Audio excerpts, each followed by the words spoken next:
வணக்கம். நீங்க கையில வச்சிருக்கிற ஒரு சின்ன படிகக் கல் எவ்வளவு பழசுன்னு யோசிச்சிருக்கீங்களா? இல்ல டைனோசர்கள் வாழ்ந்த காலத்த பத்தி இவ்வளவு துல்லியமா நமக்கு எப்படி தெரியும்னு ஆச்சரியப்பட்டிருக்கீங்களா? எரிமலை எப்ப வெடிக்கும்னு எப்படி முன்கூட்டியே சொல்றாங்க? இந்த கேள்விகளுக்கெல்லாம் பதில் சொல்ற ஒரு அறிவியலை பத்தி தான் இருக்கிற குறிப்புகள் பேசுது. நம்ம கிட்ட ஒரு விரிவான விளக்க ஜியாலஜி, அதாவது புவியியல் உலகத்துக்குள்ள ஒரு ஆழமான பயணம் போக போறோம். வாங்க, என்ன இருக்குன்னு பார்க்கலாம். கண்டிப்பா.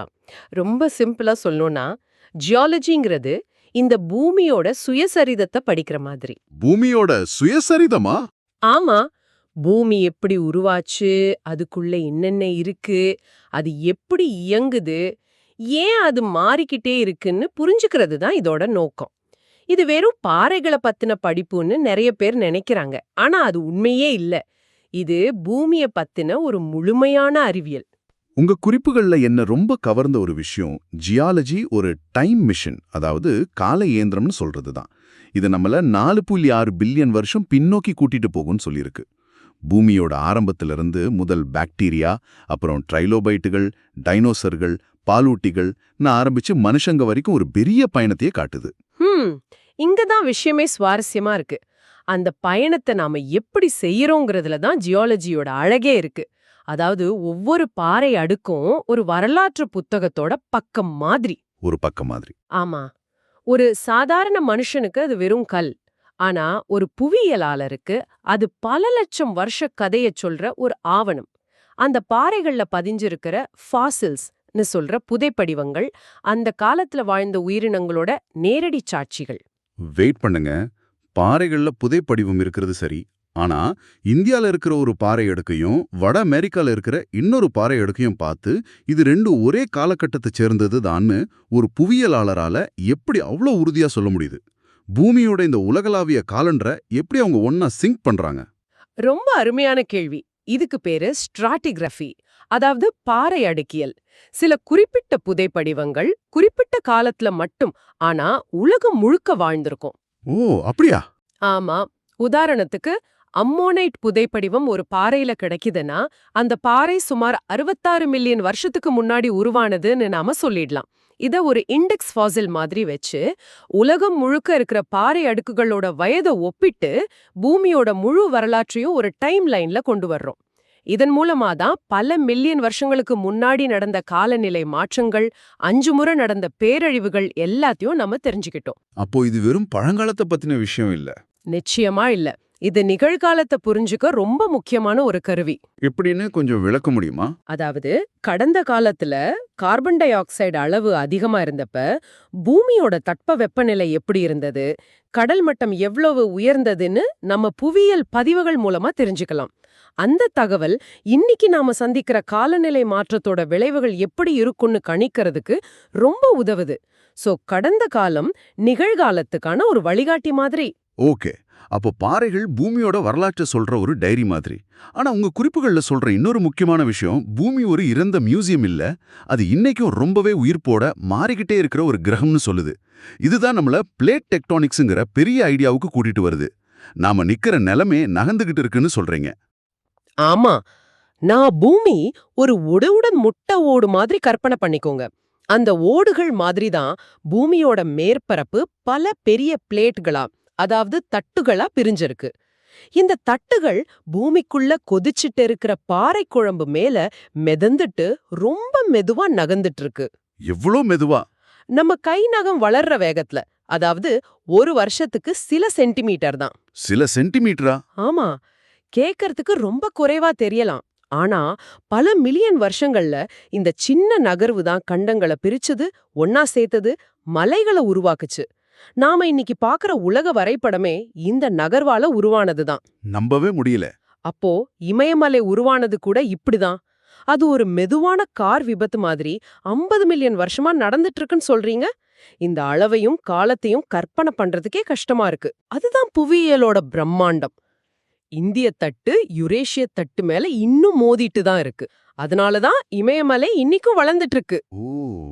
2 தட்டுகள் இப்படி மோதும்போது மலைகள் உருவாகுது. அதுவே 2 தட்டுகள் ஒன்னோடு ஒன்னு உரசும் போதுதான் பெரிய நிலநடுக்கங்கள் வருது. ஒரு தட்டு இன்னொரு தட்டுக்கு கீழே போகும்போது அங்க இருக்கிற பாறைகள் உருகி எரிமலைகளா பூமிக்கு மேல வெடிச்சு சிதறுது. சுருக்கமா சொன்னா பூமிக்குள்ள நடக்கிற அமைதியான மெதுவான மாற்றங்கள் தான் வெளியில நம்ம பார்க்கிற பயங்கரமான சக்தி வாய்ந்த நிகழ்வுகளுக்கு காரணம். சரி, இந்த மாபெரும் புவி இயக்கங்கள் ஒரு பக்கம் இருக்கட்டும். இந்த அறிவியல் எனக்கும் உங்களுக்கும் நம்மளோட அன்றாட வாழ்க்கைக்கும் எப்படி பயன்படுது? உங்க குறிப்புகள்ல புவியியலாளர்களை பூமியின் புதையலை தேடும் நிபுணர்கள்னு ஒரு வரி சொல்லுது. அது என்ன? அது 100க்கு 100 உண்மை. நம்மளோட நவீன உலகமே புவியியலாளர்கள் கண்டுபிடிச்ச வளங்கள் மேலதான் கட்டமைக்கப்பட்டிருக்கு. ஒரு சின்ன உதாரணம் சொல்றேன். உங்க போன் வைப்ரேட் ஆகுதுல்ல, ஆமா. அந்த சின்ன வைப்ரேஷன் மோட்டார் வேலை செய்ய நியோடைமியம்னு ஒரு கனிமம் தேவை. அது எங்க இருந்து வருதுன்னு நினைக்கிறீங்க? இங்கிருந்து பல மில்லியன் வருஷத்துக்கு முன்னாடி ஒரு எரிமலை வெடிச்சு அதிலிருந்து உருமான ஒரு பாறையிலிருந்து. ஒரு புவியியலாளர் தான் அந்த எரிமலையோட தடைய வச்சு அந்த கனிம புதையலை கண்டுபிடிக்க முடியும். சோ ஒவ்வொரு தடவையும் உங்க போன் அதிரும்போது ஒரு பழங்கால எரிமலையோட எதிரொலியத்தான் நீங்க உணர்றீங்க. இது மாதிரி தான் பெட்ரோல், நிலக்கரி, தங்கம், இரும்பு, லித்தியம்னு எல்லாமே. ஆச்சரியமா இருக்கு. வளங்கள் மட்டும் இல்ல, தண்ணீரை பத்தியும் ஒரு முக்கியமான வரி இருக்கு. புவியியலாளர்களை நீரின் காவலர்கள்னு சொல்லியிருக்கீங்க. இது கேட்கவே ரொம்ப சக்தி வாய்ந்ததா இருக்கு. இது அவங்களோட மிக முக்கியமான பங்குன்னே சொல்லலாம். குடிக்கிறதுக்கும் விவசாயத்துக்கும் நிலத்தடி நீர் தான் ஆதாரம். அந்த தண்ணீர் எங்க இருக்கு, எவ்வளோ ஆழத்துல இருக்கு, அதோட தரம் எப்படி இருக்குன்னு துல்லியமா சொல்றது அவங்க தான். ஓ, வராம இருக்க நீர் வளங்களை பாதுகாக்கிறதுன்னு பல முக்கியமான வேலைகளை அவங்க செய்றாங்க. அது போக இயற்கை சீற்றங்கள்ல இருந்து மக்களை பாதுகாக்கிறதுலயே உங்களோட பங்கு இருக்குன்னு சொல்லியிருக்கீங்க. அது எப்படி வேலை செய்யுது? இதுக்கு இடர் மதிப்பீடுன்னு பேரு. ஒரு பகுதியோட புவியியல் அமைப்பை முழுசா ஆராய்ஞ்சு அங்க நிலநடுக்கம், நிலச்சரிவு, எரிமலை வெடிப்பு மாதிரி ஆபத்துகள் வர வாய்ப்பு இருக்கா, இருந்தா எவ்வளவு தீவிரமா இருக்கும்னு அவங்க கண்டுபிடிப்பாங்க. இந்த தகவல்களை வச்சுதான் ஒரு நகரத்தை எங்க கட்டலாம், பெரிய அணைகளை எங்க அமைக்கலான்னு அரசாங்கத்துக்கு பரிந்துரை செய்வாங்க. அப்போ ஒரு பெரிய அணை இல்லனா ஒரு சுரங்கப்பாதை கட்டுறதுக்கு முன்னாடி அந்த இடத்தோட நிலத்தன்மை ஆராயறதும் இவங்களோட வேலை தான் இல்லையா? ஆமா, இத பொறியியல் புவியியல்னு சொல்வாங்க. சிம்பிளா சொல்லணும்னா, ஒரு இடத்துல நீங்க ஒரு பெரிய பில்டிங் கட்ட போறீங்கன்னா, ஒரு இன்ஜினியர் அந்த பில்டிங் எவ்வளவு வலுவா இருக்கணும்னு சொல்லுவார்.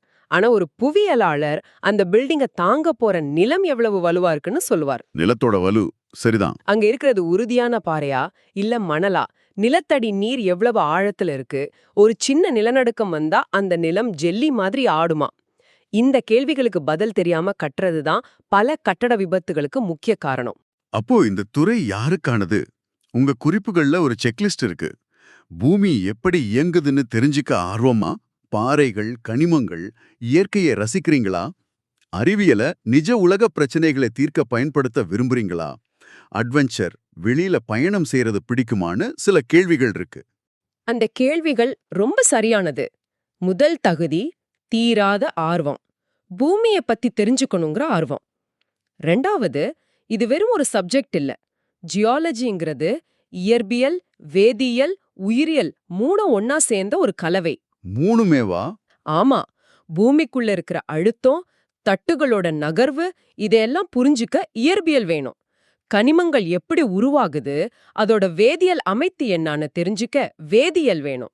புதைப்படிவங்கள் மூலமா உயிரினங்களோட பரிணாம வளர்ச்சியை புரிஞ்சுக்க உயிரியல் வேணும். இது ஒரு உண்மையான துப்பறியும் வேலை மாதிரி. அப்போ இது வெறும் கிளாஸ் ரூம்ல உட்கார்ந்து படிக்கிற அறிவியல் இல்லைன்னு தெளிவா தெரியுது. துள்ளி கூட இல்ல. சொல்லப்போனா சில புவியியலாளர்கள் உண்மையான ஜியாலஜிய கிளாஸ் ரூம்ல கத்துக்கவே முடியாதுன்னு சொல்லுவாங்க. ஒரு புயல்ல மாட்டிட்டு இருக்கிற மலை உச்சி தான் உங்க லேப், கொளுத்துற வெயில்ல ஒரு பாலைவனம் தான் உங்க ஆய்வு கூடம். கேட்கவே சுவாரஸ்யமா இருக்கு. என்னோட முதல் களப்பயணமே ஒரு பெரிய டிசாஸ்டர். 2 நாள் கஷ்டப்பட்டு ஒரு பாறை அமைப்பை வரைபடமாக்குனேன். 3வது நாள் தான் தெரிஞ்சுது, ஒரு பெரிய புவியியல் பிழவால அந்த பாறை அடுக்கே தலைகீழா கவுந்திருக்குன்னு. நான் வரைஞ்ச மொத்த வரைபடமும் தப்புன்னு. அப்போதான் கத்துக்கிட்டேன், பூமி எப்பவும் பாடப்புத்தகத்துல இருக்கிற மாதிரி நடந்து கொள்ளாது. வேலைவாய்ப்புகளை பத்தி பேசும்பொழுது எல்லாரும் சுரங்கம் இல்லனா என்ன கம்பெனி வேலைன்னு தான் நினைக்கிறாங்க. ஆனா உங்க குறிப்புகள் பலதரப்பட்ட வாய்ப்புகளை காட்டுது. ஆமா, அது ஒரு பொதுவான தப்பான கருத்து. எரிசக்தி, சுரங்கத்துறை முக்கியமானதுதான். ஆனா அதை தாண்டி நிறைய இருக்கு. இந்திய புவியியல் ஆய்வு மையம், அதாவது GSI, மத்திய நிலத்தடி நீர் வாரியம் மாதிரி அரசு நிறுவனங்கள்ல புவியியலாளர்களோட தேவை ரொம்ப அதிகம். இஸ்ரோ பத்தியும் குறிப்பிட்டிருந்தீங்க. ஆமா, ஏன் இஸ்ரோ மாதிரி விண்வெளி ஆய்வு மையங்கள்ல கூட செவ்வாய், நிலா மாதிரி மற்ற கோள்களோட புவியியல் அமைப்பை ஆராயறதுக்கு புவியியலாளர்கள் தேவைப்படுறாங்க. அதுக்கு பேரு பிளானட்டரி ஜியாலஜி. சுற்றுச்சூழல் துறையிலே இவங்களோட பங்கு இருக்குன்னு சொல்லியிருக்கீங்க. அது இப்போ ரொம்ப நிச்சயமா. சுற்றுச்சூழல் ஆலோசனை நிறுவனங்கள் இப்போ ரொம்ப வேகமா வளர்ந்துட்டு இருக்கு. நில மாசுபாடு, நீர் மாசுபாடு மாதிரி பிரச்சனைகளை தீர்க்கிறது, ஒரு பெரிய தொழிற்சாலை கட்டுறதுக்கு முன்னாடி அதனால சுற்றுப்புறத்துக்கு என்ன பாதிப்பு வரும்னு மதிப்பீடு செய்யறதுக்கு புவியியலாளர்களை தான் வேலைக்கு எடுக்கிறாங்க. ஆக ஆராய்ச்சி, அரசு பணி, தனியார் துறை, சுற்றுப்புற பாதுகாப்புன்னு இதுல ஏகப்பட்ட பிரிவுகள் இருக்கு. ஆக இந்த ஆழமான கலந்துரையாடலிருந்து நாம புரிஞ்சுக்கிறது என்னன்னா, ஜியாலஜிங்கிறது வெறும் பாறைகளை பத்தின படிப்பு இல்ல. அது நம்ம பூமியோட கடந்த கால கதை, நம்ம நிகழ்கால வாழ்க்கையோட ஆதாரம், அப்புறம் காலநிலை மாற்றம், நீடித்த வளர்ச்சி மாதிரி நம்ம எதிர்காலத்துக்கான ஒரு முக்கியமான திறவுகோல். உங்க குறிப்புகள்ல சொல்ற மாதிரி பூமி தனது கதையை கோடிக்கணக்கான ஆண்டுகளாக எழுதி கொண்டிருக்கிறது. அதை படிக்கத் தெரிந்தவர் தான் புவியியலாளர். ரொம்ப சரியா சொன்னீங்க. நாம இந்த பூமியோட ஒரு சின்ன தூசி தான். ஆனா அந்த பிரம்மாண்டமான பூமியை முழுசா புரிஞ்சுக்க உதவுற ஒரு சக்தி வாய்ந்த மொழிதான் புவியியல். அது நம்மள இந்த கிரகத்தோட வெறும் பயணிகளா இல்லாம பொறுப்புள்ள குடிமக்களா மாத்துது. இறுதியா உங்ககிட்ட ஒரு சிந்தனையை விட்டுட்டு போறேன். சொல்லுங்க. பூமி எப்படி இயங்குதுன்னு புரிஞ்சுக்க ஜியாலஜி நமக்கு உதவுச்சு. இதே அறிவை வச்சு செவ்வாய் கிரகம் மாதிரி இன்னொரு கோளோட புவியியலை நாம ஆழமா புரிஞ்சுக்கிட்டா அது அந்த கிரகத்தோட வரலாற்றை மட்டும் நமக்கு சொல்லுமா, இல்ல அங்க மனித இனத்தோட எதிர்காலத்தையே வடிவமைக்க உதவுமா?